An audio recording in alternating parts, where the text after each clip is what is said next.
মালদহের মালতীপুর বিধানসভার পাথরঘাটায় পাকা রাস্তার কাজের শিলান্যাস হতেই বুধবার খুশির হাওয়া বয়েছে আদিবাসী অধ্যুষিত এলাকায়। ওই এলাকার মানুষের দীর্ঘদিনের দাবি পূরণ হলো। এদিন মহাসাড়ম্বরে কাজের আনুষ্ঠানিক শিলান্যাস করা হয়। ফিতা কেটে প্রকল্পের শিলান্যাস করেন মালতীপুরের বিধায়ক আব্দুর রহিম বক্সী। উপস্থিত ছিলেন জেলা পরিষদ সদস্যা রেহেনা পারভিন, চাচল 2 নম্বর পঞ্চায়েত সমিতির সভাপতি বাদল সাহা ও সহসভাপতি আবুল কালাম আজাদ সহ অন্যান্য জনপ্রতিনিধিরা।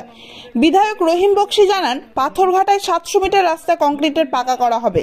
উত্তরবঙ্গ উন্নয়ন দপ্তর থেকে প্রায় 71 লক্ষ টাকা বরাদ্দ হয়েছে। আদিবাসী অধ্যুষিত ওই এলাকার মানুষের দীর্ঘদিন ধরে রাস্তা পাকা করার দাবি জানাচ্ছিলেন।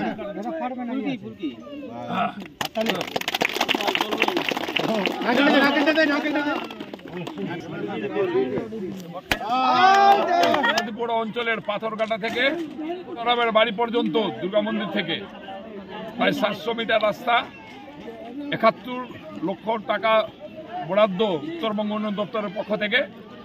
আজকে সে রাস্তা শুভ শিলান্যাস হলো। এলাকার মানুষের প্রচন্ড চাহিদা ছিল, আদিবাসী অধ্যুষিত এলাকা, এখানে দীর্ঘদিনের চাহিদা, সে চাহিদা পূরণের লক্ষ্যে আমরা উত্তরবঙ্গ উন্নয়ন দপ্তরে সুপারিশ করেছিলাম, তারা মঞ্জুর করেছেন। সে কাজ আজ থেকে শুরু হচ্ছে এবং দ্রুতগতিতে সে কাজ শেষ হবে।